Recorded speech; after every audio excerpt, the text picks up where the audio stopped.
Hello everyone.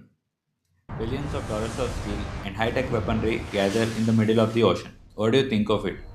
World War III? No, it's the exact opposite. Welcome back to Know Things. Today, we are diagnosing the face-off that happens above the surface of the oceans. That is, the naval exercises.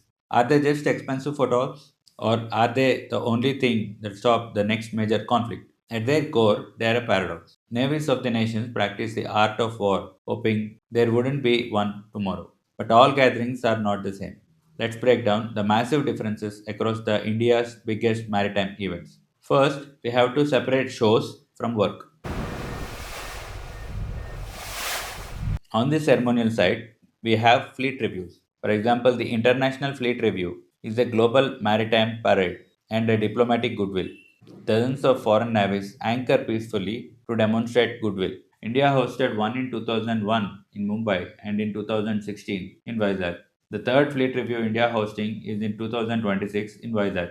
A presidential fleet review, on the other hand, is a domestic fleet review, is strictly a domestic display where the president, who is the head of the state, once in their term, inspects the naval fleet. This is to ensure readiness, apart from search and rescue demos, besides fly parts. In parades, the guns are silent. The focus is on pure diplomacy and pride. Then you have the neighborhood watch. This include operations like CORPATs and PASSEX. CORPATs are coordinated patrols. These are routine, biannual law enforcement operations with immediate neighbors to stop piracy and illegal fishing. This is like policing common maritime borders between the neighboring countries. Meanwhile, a PASSEX, that is the passage exercise, is just a quick, ad hoc, opportunistic handshake operation. That is whenever a friendly frigate of a foreign nation sails past Indian coast, the navies will do few hours of communication drills before parting ways. It is purely an opportunistic drill with maneuverings and cross-deck helicopter landings. But what about practicing actual fighting of a war? This brings us to the heavy hitters. The heaviest of all is the Milan. Exercise Milan is a biennial multilateral exercise participated by more than 50 nations worldwide. We can see Milan as a soft counterweight to China.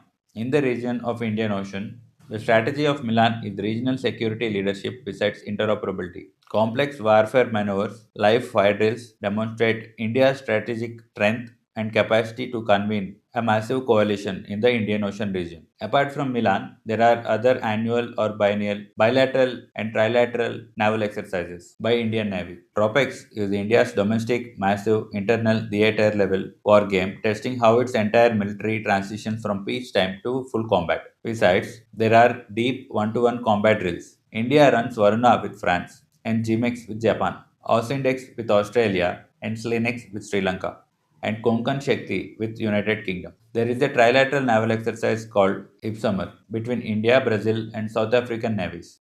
Crucially, India's most historic bilateral naval exercise is with Russia. We call it Indra. It signifies the historic defense ties between the countries. India operates a tri-service giant called Tiger Triumph with United States, involving the Army, Air Force as well as Navy. India and United States integrate massive amphibious beach landings and disaster relief activities. In the Malabar exercises, India as the part of Quad, that is India, United States, Australia and Japan, directly practice high-end combat interoperability. India does naval exercises with Russia on one hand and also US and its allies on the other hand. This represents our strategic autonomy in the Indian Ocean region. To summarize, International Fleet Review, the Presidential Fleet Review, PASSEX, CORPATs, these are not related to the geopolitical muscle flexing, but the bilateral, trilateral, and multilateral Milan are the main geopolitical muscle flexing, demonstrating the combat interoperability in terms of war. So, how do these participating navies view these massive events? It is a mix of cooperation and intense competition. Positively, iron sharpens iron. They learn the best practices, and commanders develop